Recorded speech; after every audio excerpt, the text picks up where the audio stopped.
J'attends d'eux qu'ils clarifient et formalisent leurs demandes à l'égard de la France et de la communauté internationale.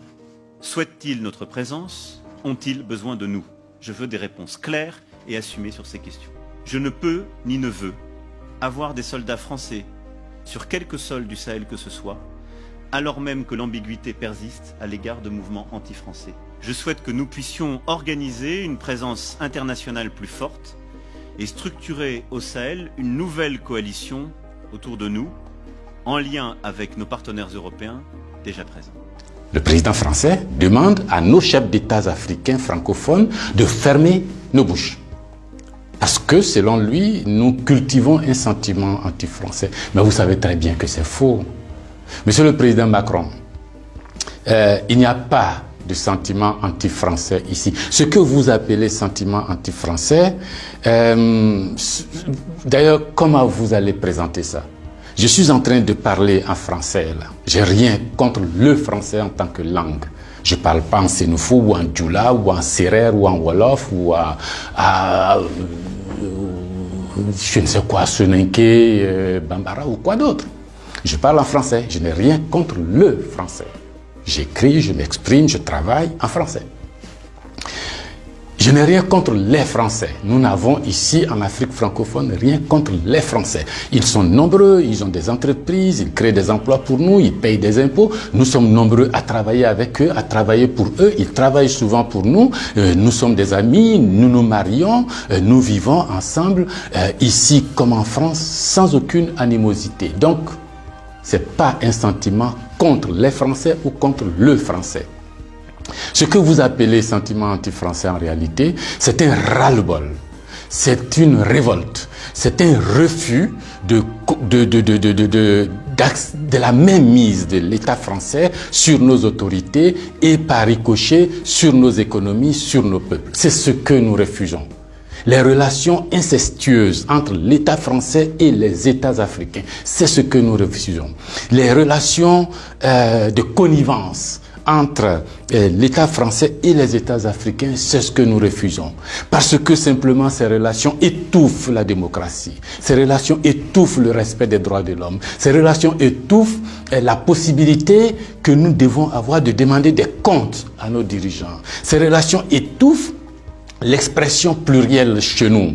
Il n'y a que ce que le président dit parce qu'il est d'accord avec Paris, donc c'est ce que lui dit qui est bon. Monsieur le président, c'est ce qui nous révolte. On a le sentiment que vous êtes complice de nos chefs d'État pour nous brimer. On a le sentiment que les droits de l'homme que vous faites respecter en France, les libertés individuelles que vous faites respecter en France, la déclaration universelle des droits en France, déclaré là-bas par vos ancêtres, Monsieur le Président, on a l'impression que vous considérez que nous, en Afrique, on n'a pas droit à cela. Nous, en Afrique, on n'est pas digne de cela. Nous, en Afrique, on n'est pas suffisamment humain pour avoir les droits humains. C'est ce qui révolte cette jeunesse-là.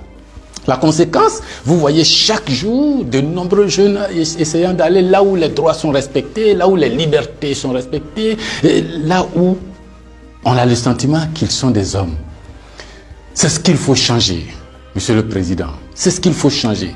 Vous pouvez parler 1000 fois à nos chefs d'État, vous pouvez leur donner des instructions 1000 fois, mais ça ne changera rien dans la tête des populations africaines ici, dans l'esprit des populations africaines ici. L'idée est que nous voulons redevenir des hommes libres.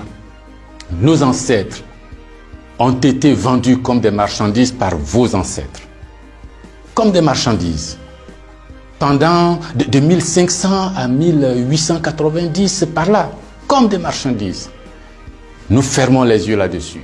Nos parents ont été gouvernés par la décision que vos parents ont prise à Berlin de venir s'accaparer nos territoires, nous-mêmes, nos fleuves, nos rivières, nos matières premières, de prendre possession de nous. Ça a duré près d'un siècle. Fermons les yeux là-dessus. Vos prédécesseurs ont considéré que nos chefs d'État devraient être juste des délégués pour eux, pour nous maintenir ici. Comment on peut avoir le sentiment français quand on descend à l'aéroport d'Abidjan, le boulevard qu'on prend s'appelle Giscard d'Estaing. Le pont qu'on emprunte s'appelle De Gaulle. Et la route qu'on utilise pour aller à l'université s'appelle boulevard Mitterrand. Et puis partout, on a Trèche-la-Plaine, Port-Bouët, Binger. Non! Ce que la nouvelle génération veut, ce que nous voulons, c'est l'autodétermination. Que nos chefs d'État nous rendent compte ici, qu'ils ne soient pas obligés d'aller vous rendre compte pour se donner une certaine légitimité, comme Macron est d'accord avec moi, comme Chirac est d'accord avec moi, comme le chef d'État français est d'accord avec moi. Donc ici, vous allez faire ce que je dis parce que sinon vous allez avoir des problèmes. Monsieur le Président, tant que ça durera comme ça, les gens ici auront le sentiment que l'État français est complice de leur brimade, de leur pauvreté, de leur chômage. C'est ce que nous voulons changer. C'est ce que nous voulons changer. Renvoyer Kako Noboko, renvoyer Kemi Seba, renvoyer Nathalie Yamb, contester les propos de Salif Keïta ou je ne sais qui d'autre, ça ne changera rien. C'est dans la tête de chacun. Chacun de nous, les gens, ces idées-là ont imbibé notre esprit maintenant. Le désir de liberté, vous devez connaître ça. Vos ancêtres se sont battus pour avoir cette liberté. On fait plusieurs guerres pour jouir de cette liberté. Ce que nous voulons, c'est ça.